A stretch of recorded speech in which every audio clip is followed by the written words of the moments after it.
Muchas gracias, Pastor Francisco. Gracias a todos por vernos, gracias a todos por estar pendientes y gracias por estar con nosotros en esta noche, el miércoles de estudio bíblico. Para nosotros es una gran bendición poder compartir con ustedes la palabra del Señor, especialmente con el pueblo de Dios que está siempre atento a poder estudiar su palabra. Hoy Éxodo capítulo 24. Quiero invitarlos en nuestra miércoles de estudio bíblico a seguir esta reflexión con el capítulo 24 del libro del Éxodo. Así que vamos a recordar en dónde estamos y hacer otra vez memoria en que Jehová está hablando con Moisés, había hablado con él, había dado los lineamientos para hacia dónde va a moverse el pueblo. El pueblo prácticamente está ya en el Sinaí y hay que recordar que cuando hablamos del Sinaí estamos hablando de una península, la península que está en el desierto de Sin, donde hoy es Arabia. Muchas personas creen que Dios dio la ley cuando estaban en Canaán, en Israel. Pero la verdad es que la ley que Dios le dio a Moisés y al pueblo de Israel fue en Arabia. Fue en Arabia, allá en el desierto del Sin, donde está el Sinaí. Así que para nosotros vamos a ir recordando el bosquejo donde hemos partido. Hemos primero dado una vuelta acerca de lo que ha sido el movimiento en el desierto del Sinaí, en que Dios está hablando a su pueblo para poder llevarlo y mostrarle ese propósito que Él quiere. Y como pueden ustedes ver en sus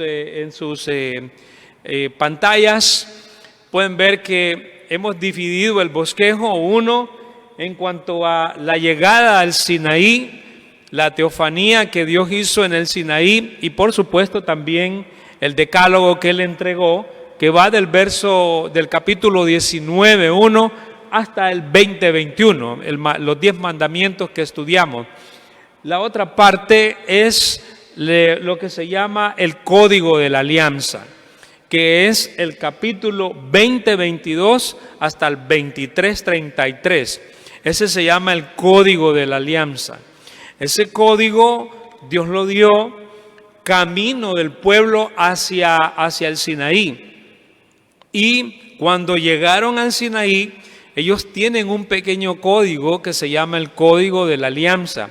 Dios se lo dio a Moisés, Moisés lo escribió. De manera que ese código está sirviendo de guía para el comportamiento del pueblo al llegar al Sinaí. Pero aparte de ese código que Dios ha dado, lo que hoy nos lleva es al capítulo 24, donde va a haber un compromiso, una conclusión de la alianza de Dios con el pueblo, y ahí es donde hoy vamos a estar meditando. Así que en la lectura que hacía el Pastor Francisco podemos encontrar al menos varios elementos que esta noche vamos a compartir en sus pantallas y las conclusiones de esos elementos en la alianza que vamos a ver. El primero está en el verso 1 y 2. Allí vamos a encontrar el orden soberano de Dios en relación a su organización para su adoración. Verso 1 y 2. Fíjense lo importante que es comprender que cuando vamos al estudio bíblico doctrinal y entendemos el sentido cristiano del Antiguo Testamento, vamos a comprender mejor por qué para Dios era tan importante la forma en que el pueblo de Israel iba a acercarse a Él. Y notemos que dice el verso 1 y 2. Dijo Jehová a Moisés: sube ante Jehová tú y Aarón, Nadab y Abiú, y 70 de los ancianos de Israel, y os inclinaréis desde lejos. Pero Moisés solo se acercará a Jehová, y ellos no se acerquen, ni suba al pueblo con él. Noten en esos dos versos que de entrada la palabra acercarse, que está en el verso 2, y la palabra subir y presentarse ante Jehová, están implicando de una forma primitiva para el texto antiguo, en cómo Dios quiere que el pueblo comprenda no que hay una jerarquía, cuidado, no es que hay una jerarquía, sino que lo que existe es un orden, una organización que Dios está haciéndole al pueblo. Y noten ustedes que en esta organización es Jehová el que da la dirección. Ellos van a subir a presentarse ante Jehová, dice el verso 1. Y le dice: vas a presentarte tú, Aarón, los dos hijos de Aarón, Nadab y Abiú, que son hijos de Aarón, están oficiando con él el sacerdocio, y 70 de los ancianos que son, digamos, los guías espirituales del pueblo, y constituyen esos 70 ancianos el orden de Dios. Hay un orden allí que es el orden de los guías que Dios da, donde está Moisés. Luego están los sacerdotes, donde está Aarón, Nadab y Abiú. Y luego están los 70 ancianos también.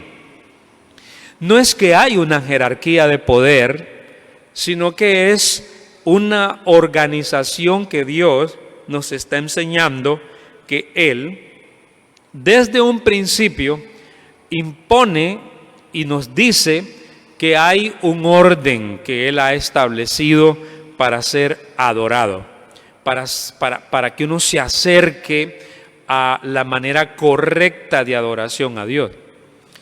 Por eso dice el verso 2 que Dios pone unas limitaciones. Fíjense bien esas limitaciones.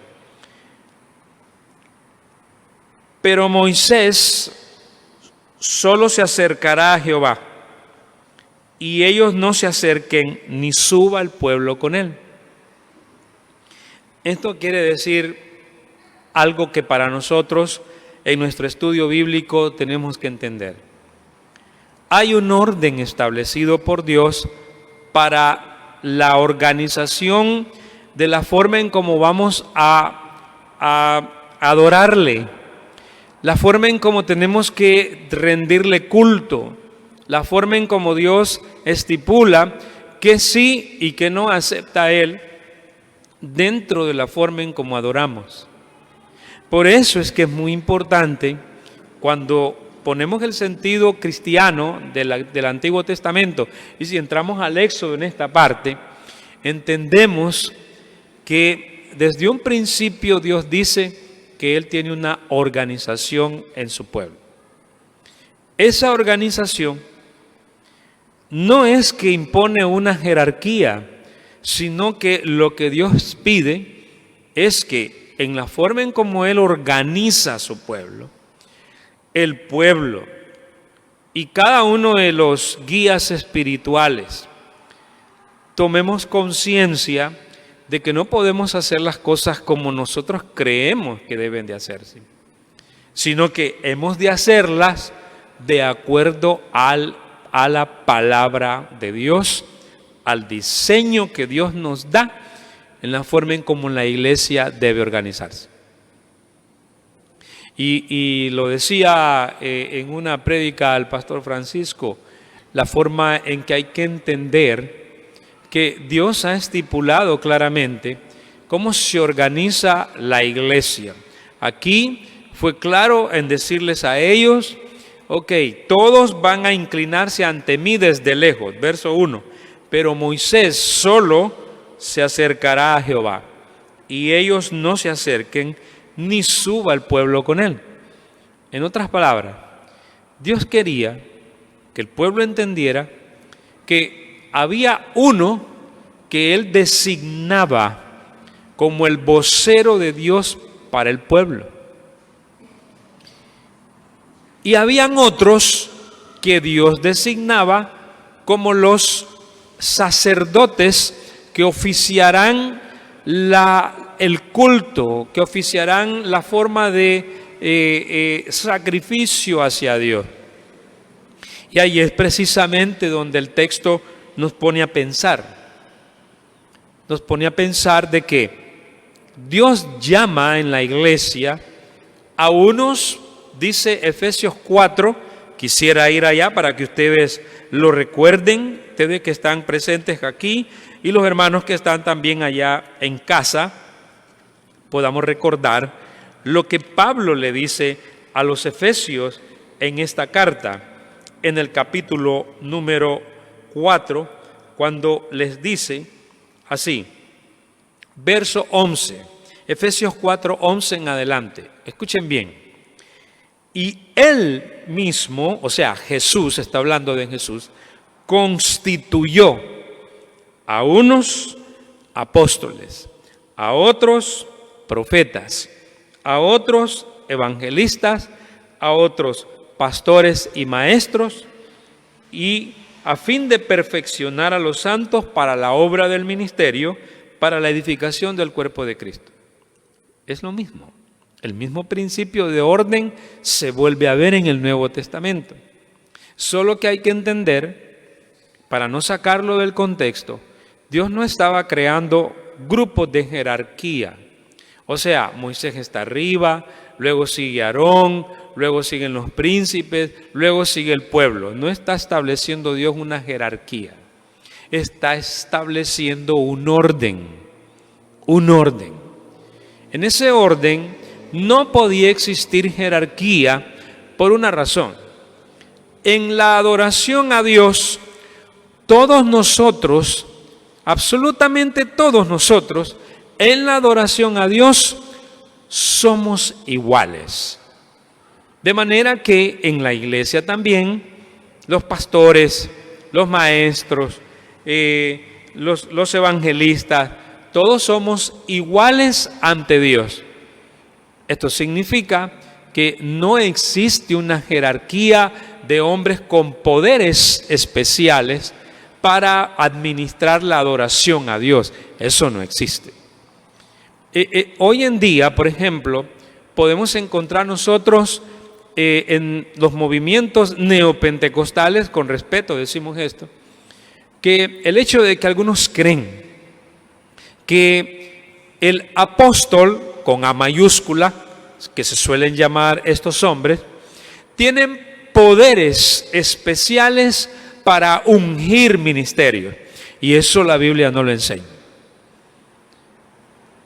Y es más, en estos movimientos, el apóstol no se atreve a llamarse pastor, porque él considera que pastor es una jerarquía menor de acercamiento a Dios. Y la verdad es que Dios nunca impuso una jerarquía de acercamiento, sino que lo que Dios dio fueron funciones. Funciones en el cuerpo de adoración a Él, donde todos tenían que hacer sacrificios por sus propios pecados. Así que ahí no hay, Moisés no es más santo que Aarón, que Nadab, que Abiú, que los 70 ancianos y que el pueblo. No, él no es más santo que ellos. Sencillamente Dios, en su gracia, escogió a Moisés para que tuviera ese papel. Eso es todo. Lo escogió a él para que tuviera ese papel. De hecho, Moisés va a tener que ir peleando con el pueblo. Ustedes si recuerdan aquí en Éxodo, si recuerdan cuánto problema de cuánto problema Moisés tuvo que ir peleando con el pueblo. Cuando empezaron a murmurar, por ejemplo, yendo hacia el Sinaí, y realmente en el capítulo 17 del Éxodo ustedes pueden ver ese ejemplo. No es más digno Moisés que los demás. Por eso es tan importante entender lo que Dios está enseñándoles a ellos ahí. Miren en el Éxodo capítulo 17. Dice: toda la congregación de los hijos de Israel partió del desierto de Sin por sus jornadas.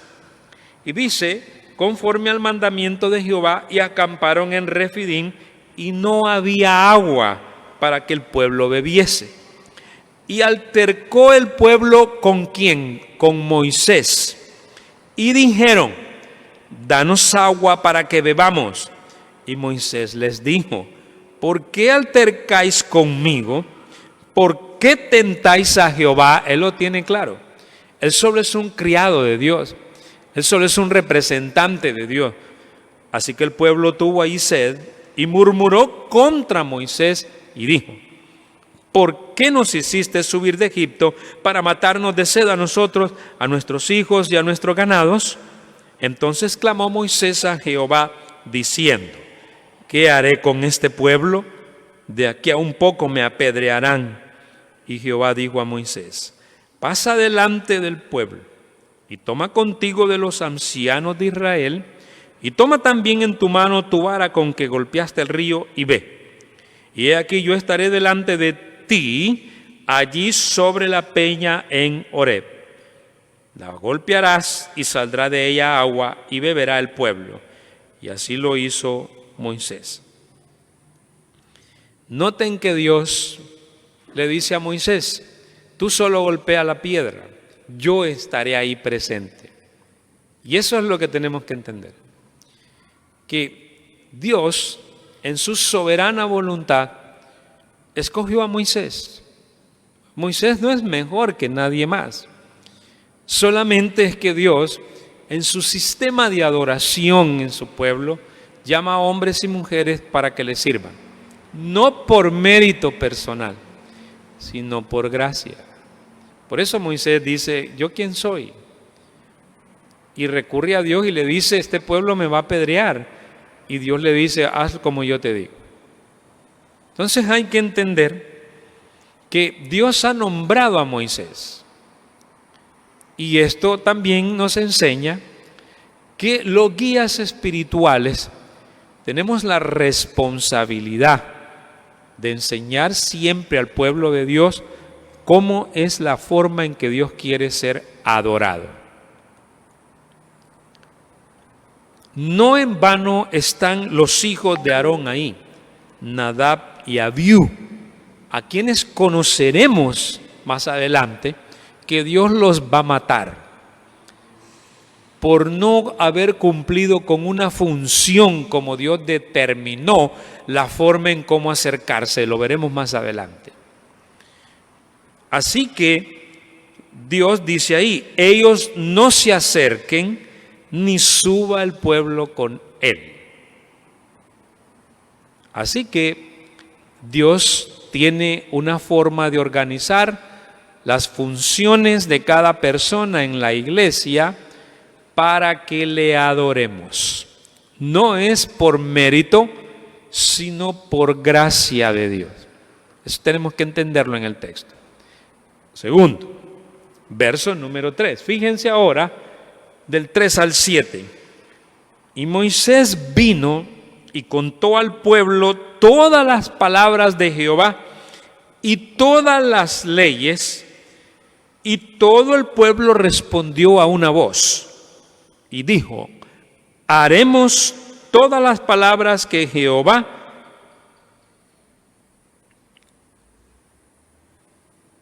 ha dicho.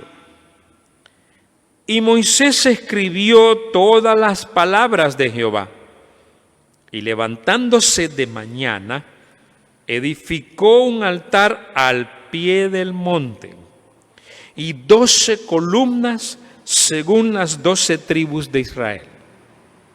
Y envió jóvenes de los hijos de Israel, los cuales ofrecieron holocausto y becerros como sacrificios de paz a Jehová. Y Moisés tomó la mitad de la sangre y la puso en tazones y esparció la otra mitad de la sangre sobre el altar. Y tomó el libro del pacto y lo leyó a oídos del pueblo, el cual dijo: haremos todas las cosas que Jehová ha dicho y obedeceremos. Fíjense a dónde nos está llevando el cronista. A entender que ya Dios está poniendo un orden soberano primero, de cómo quiere ser adorado. Pero el pueblo necesita primero un sistema de comportamiento de cómo quiere Dios que anden ellos para adorarle. Necesitarán también un sistema de adoración y sacrificio sacerdotal que tiene que practicar Aarón y toda su familia, y el pueblo también en el sacrificio. Pero aquí estamos hablando de que Moisés, dice el verso 3, vino y contó al pueblo todas las palabras de Jehová y todas las leyes. Entonces, lo que aquí está introduciendo ya el escritor es la ley oral, la ley que se va a escribir, porque dice: vino y contó al pueblo todas las palabras de Jehová y todas las leyes. Y en el 4 dice: y Moisés escribió todas las palabras de Jehová. El pueblo dijo: haremos todas las palabras que Jehová ha dicho. Fíjense bien, el pueblo dice: aceptamos la propuesta de Jehová, aceptamos las estipulaciones en el pacto con Jehová, las vamos a obedecer todas. Moisés les habla y les escribe. Al escribir, la escritura de las palabras que Dios le da a Moisés, se convierte eso en la norma para que el pueblo obedezca. ¿Van viendo? O sea que esa norma para que el pueblo obedezca ya no es una interpretación de Moisés, sino es una transmisión oral y escrita del testimonio de Dios para el pueblo. ¿Quién es el mediador entre Dios y el pueblo? Moisés. Moisés sube para hablar con Dios, Moisés baja para hablar con el pueblo, y allí se va formando ya lo que nosotros conocemos como la ley de Jehová, el decálogo, la ley que hay que entender, como muchos a veces creemos, hermanos, que nosotros vamos con la ley, que la Biblia que tenemos, así como la tenemos, Dios se la dio así ya editada a Moisés. No, no es así. Moisés fue escribiendo el libro, el de la alianza. Ahora está escribiendo otras palabras que Dios le da y va agarrando forma estas porciones que se van a ir dando para formar nuestra Torá, nuestro Pentateuco. Un proceso bien complejo, pero no nos cabe duda que, fíjense lo que nos dice el cronista. Primero Dios da la palabra. Moisés la entrega y la enseña al pueblo. Pero cuando Moisés escribe todas las palabras de Jehová, verso 4, noten ustedes que se levantó de mañana, edificó un altar al pie del monte y puso 12 columnas, según las tribus de Israel. Envió a los jóvenes y estos ofrecieron holocaustos y becerros como sacrificio de paz a Jehová. Eso quiere decir que el pueblo está aceptando las condiciones del pacto que Dios le está dando. El pueblo dice: haremos todo lo que diga Jehová. 2 veces lo dice. Si se fijan, lo vuelve a decir en el verso 7. Después de que él esparce la sangre sobre el altar. Y tomó el libro del pacto y lo leyó a oídos del pueblo, el cual dijo: haremos todas las cosas que Jehová ha dicho y obedeceremos. Entonces el pueblo está diciendo: aceptamos esta palabra, este pacto escrito de Jehová, lo haremos y obedeceremos. Allí, para nosotros, hemos de comprender que no podemos ir a adorar a Dios ignorando su palabra. Y ahí está el problema. Ese es el grave problema que como iglesias hoy tenemos. Las liturgias de las iglesias se convierten muchas veces en cosas tan repetitivas que muchas veces nos preguntamos: ¿y esto que hacemos realmente está en la Biblia? ¿Realmente esto debemos de hacerlo? ¿Es necesario hacer esto? ¿Por qué no cambiamos y nos acercamos más a la experiencia de adoración a Dios de otras maneras, aprendiéndolo en la palabra de Dios? El que no entiende la palabra de Dios no puede adorar a Dios como Dios quiere. Por eso Moisés toma la ley escrita y hace algo que para nosotros tiene un profundo significado. Moisés manda a hacer holocaustos y manda a hacer sacrificios de paz a Jehová. Es una manera en que Moisés dice: esta palabra que Dios nos ha dado, el pueblo la reconoce, nos sometemos a ella y por lo tanto le rendimos culto y sacrificio a Dios de acuerdo a lo estipulado por Dios el día en que ellos salieron de Egipto, pero ellos ya tienen en su mano un librito que se va a ir formando, ese librito, y les sirve a ellos de guía para obedecer lo que Dios quiere. Y el pacto en que el pueblo se compromete a obedecer de acuerdo a la instrucción que Dios le dio a Moisés, se sella con sangre. Por eso dice que se levantó de mañana y edificó un altar al pie del monte y envió jóvenes, hicieron holocausto y becerros. Se derramó sangre. Y de ahí que el verso 6 dice: y Moisés tomó, fíjense bien, la mitad de la sangre y la puso en tazones, y esparció la otra mitad de la sangre sobre el altar. Sobre el altar. Él tomó el libro del pacto. Noten que ahí hay una conjunción muy importante. Está en el verso 7. Y tomó, dice él. Y tomó, está en secuencia. Y tomó el libro del pacto y lo leyó a oídos del pueblo.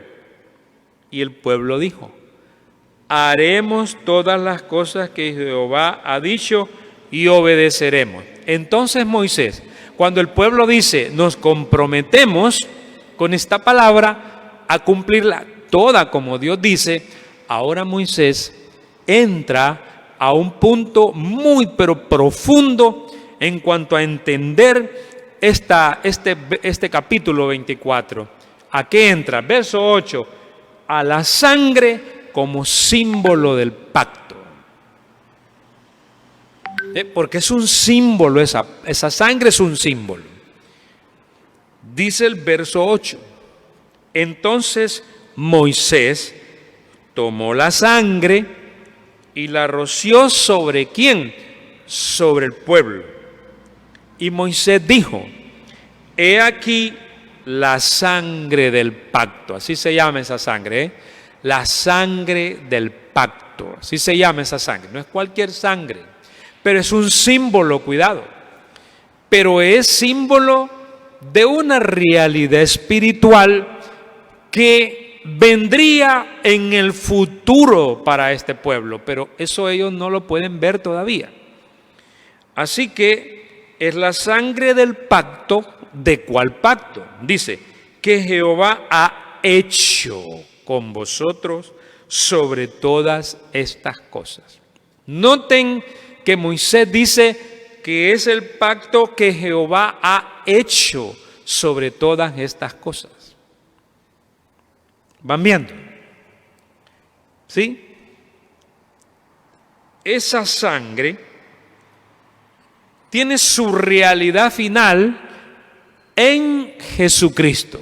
En el sentido cristiano del Antiguo Testamento, esa sangre es la que habla Hebreos 10:29. Es la sangre que nos habla, si quieren lo leemos para que ustedes lo tengan más claro. Para ellos eso está largo, por supuesto, pero nosotros en el sentido cristiano de nuestro estudio del Antiguo Testamento tenemos que entenderlo que era un símbolo de una realidad que vendría, Jesucristo, de un pacto que Dios haría después con nosotros. Dice así, Hebreos 10:29, dice, cuanto mayor castigo pensáis que merecerá el que pisoteare al Hijo de Dios y tuviere por inmunda la sangre del pacto. ¿Van viendo? Lo tienen así en su Biblia, ¿verdad? La sangre del pacto, dice Hebreos 10:29. ¿Lo tienen? Sí, ¿verdad? Dice, en la cual fue santificado e hiciere afrenta al Espíritu de gracia. Ahí está. Allá la sangre del pacto del holocausto y los becerros en el Antiguo Testamento era un símbolo.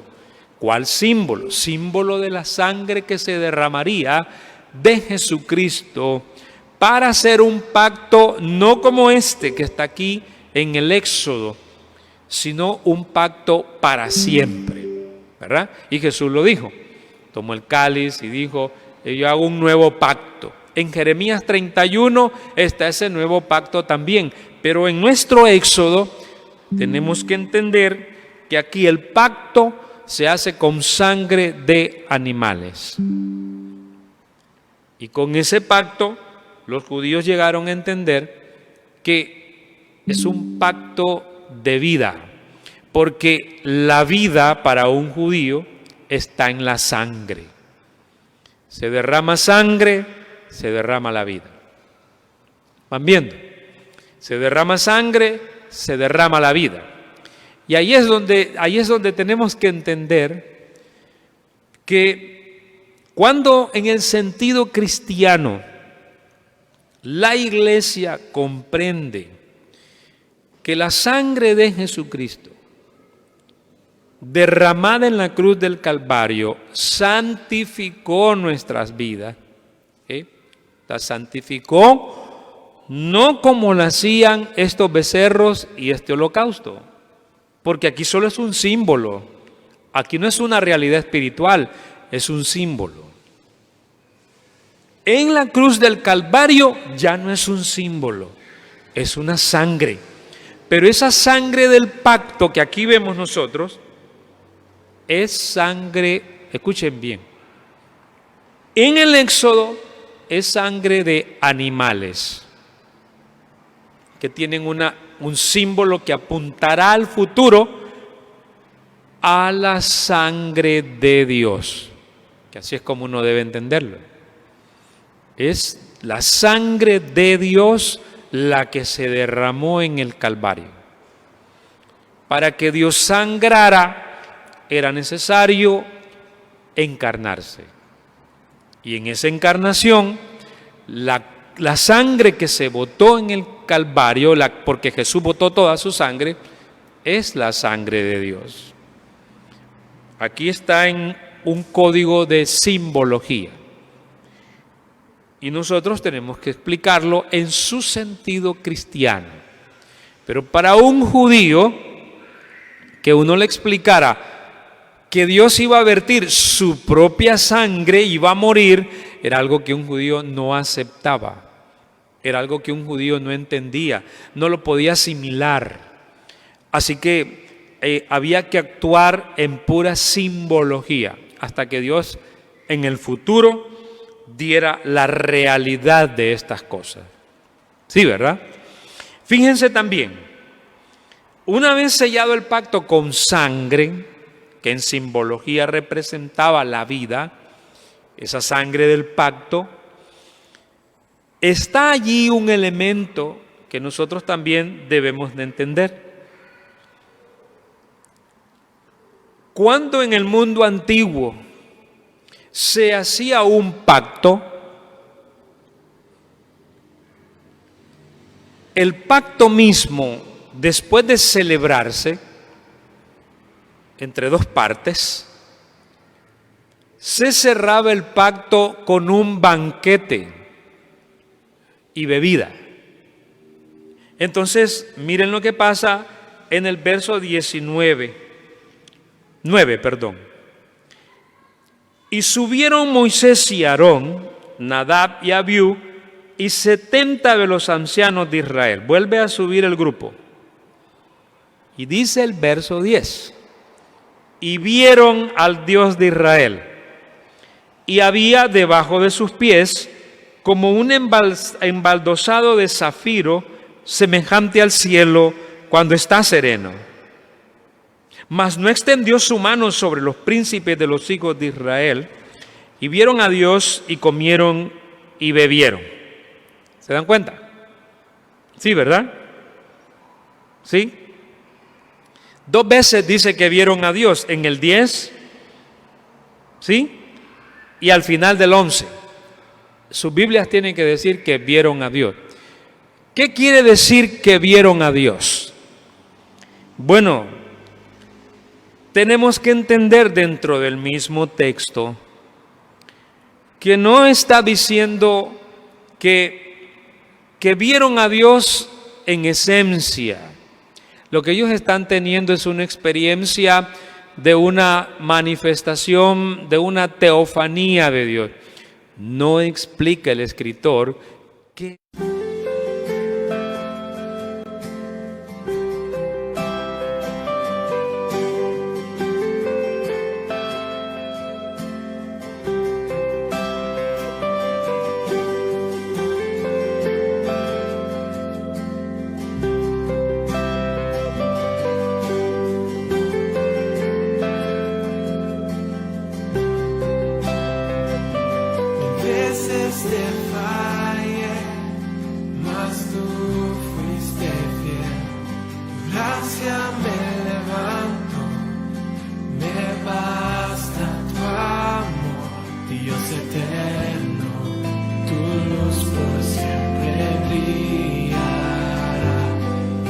pudiera ser, cuidado, pudiera ser antropomórfica, que está relatando el escritor, no lo sabemos, nadie lo sabe.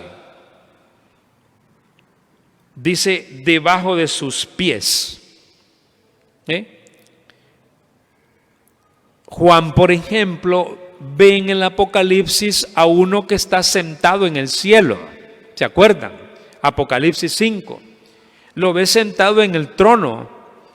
Pero esa es una visión que Juan explica en términos humanos de realidades espirituales que está viendo. En otras palabras, nadie puede ver a Dios en su esencia, solo Cristo.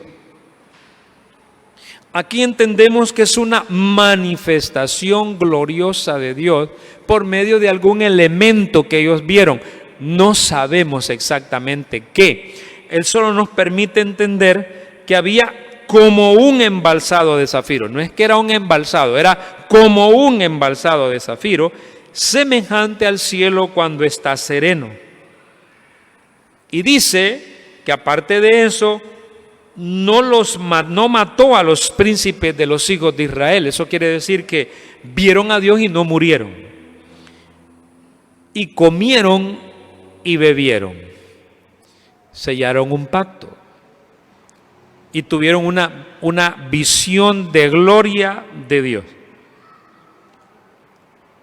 Así que el pacto aquí se ha sellado con sangre, pero Dios se ha manifestado en gloria para decirles a ellos que Él acepta el sacrificio que han hecho, acepta que ellos comprenden el pacto, se sella con sangre y tienen un encuentro con Dios estas personas. Maravilloso, maravilloso, porque sea una teofanía de la que no podemos explicar a profundidad, nadie puede. Lo cierto es que sí estuvieron con Dios. En una manifestación de gloria, comieron y bebieron. Eso quiere decir, tuvieron una coinonía, una comunión en la que se selló el pacto de Dios con Israel.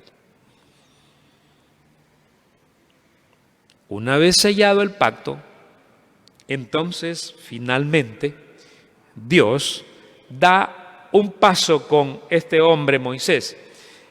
Esa manifestación de la gloria de Dios que se va a dar en la entrega de la ley. O sea que cuando Dios le va a entregar ya a Moisés todo el complemento litúrgico y de adoración de la ley, va a ser una entrega de la forma en que Dios le va a dar a Moisés, fíjense bien, todo el aspecto simbólico del tabernáculo, cuya realidad en el futuro, dice Hebreos capítulo 10, todo eso es Jesucristo. Pero ellos ahí están en simbología, todo es simbología. Y hay que entender, otra vez, todo eso va, que Dios le va a hablar a Moisés en gloria, va desde el capítulo 25, 26, 27, 28, 29, el 30, el 31, y ahí terminará, porque ya el 33 será el becerro de oro. Esa larga sección del Éxodo es la otra entrega que Dios le da a Moisés de su ley. Y todo tiene que ver con el tabernáculo, que no es más que otra cosa que la forma en cómo ellos van a acercarse a Dios en adoración y cómo Dios se acercará a ellos en presencia, porque el tabernáculo será la presencia de Dios con ellos. Estará en medio de todos ellos con todos los elementos que va a tener. El arca del testimonio, la mesa de los panes de la preposición, el candelero de oro, todas esas cosas que ustedes ya conocen del tabernáculo y que nosotros las miraremos una a una para entender la simbología y la cristología detrás de ella. Eso empezaremos la próxima semana, pero quiero terminar con esto. Dice el texto entonces, Entonces Jehová dijo a Moisés: sube a mí al monte y espera allá, y te daré tablas de piedra, la ley y mandamientos que he escrito para enseñarles. Noten que dice Dios, otra vez, el texto 12. Entonces Jehová dijo a Moisés, es Jehová que le dice a Moisés: sube a mí al monte y espera allá, y te daré tablas de piedra y la ley y mandamientos que he escrito para enseñarles. ¿Notan lo que dice el texto? Dice que yo he escrito para enseñarles, ¿verdad? Notan que dice que yo he escrito para enseñarles. No dice así. Sí dice así, por supuesto. De manera que Dios le va a entregar ya a Moisés todo el paquete de la ley. Y va a quedar grabado en el corazón de los judíos que esa gloria de Dios a la que nos referimos en la entrega de la ley es que Dios es fuego consumidor, santo, santo, santo, y ellos van a experimentar un terror de Dios, porque la gloria de Dios, ellos la van a ver como un fuego que está ahí arriba. Miren lo que dice, verso 13. Y se levantó Moisés con Josué y su servidor, y Moisés subió al monte de Dios y dijo a los ancianos: esperadnos aquí hasta que volvamos a vosotros. Y he aquí Aarón y Hur están con vosotros. El que tuviere asuntos, acuda a ellos. Moisés le encarga, fíjense bien, Moisés le encarga la organización, toda la vigilancia del pueblo a Aarón y a Hur, y les dice: encárguense ustedes de guiar al pueblo mientras yo voy arriba a traer la ley y todo lo que Jehová me va a dar. ¿Van viendo? Moisés no dice se detendrá todo en Israel porque yo no voy a estar. Moisés no dice eso. Miren a Moisés lo que hace. Le entrega a Aarón y a Hur y les dice: ustedes resuelvan, todo mundo vaya donde ustedes porque yo voy para allá. ¿Se dan cuenta? ¿Se dan cuenta que Moisés no está aferrándose al poder eclesiástico, no está buscando quedarse con la congregación? No, Moisés entiende que él solamente es un intermediario, un mensajero, un siervo entre Dios y el pueblo y Dios. Solo él ha tenido ese privilegio, de ahí no lo ha tenido nadie más. Humanamente hablando, cuidado, humanamente hablando, porque Moisés subía a hablar con Dios, bajaba a hablar con el pueblo, subía a decirle a Dios lo que dijo el pueblo, pero claro, Dios lo sabe, pero él subía, porque él es el intermediario entre ellos dos. De manera que dice el verso 15, entonces Moisés subió al monte y una nube cubrió el monte. Esa nube que está allí, que va a representar después la presencia de Dios, cuando llegue esa nube al tabernáculo que Él va a hacer. Esa nube, allí está la presencia espiritual de Dios manifestada en gloria, porque es una gloria. Por eso dice el verso 16, y la gloria de Jehová reposó sobre el monte Sinaí, y la nube lo cubrió por 6 días al Sinaí. Y al 7º día llamó a Moisés de en medio de la nube. Dios le habló a Moisés al 7º día. Moisés estuvo ahí 7 días orando, ayunando, no lo sabemos, esperando a que Dios lo llamara a entrar a la nube.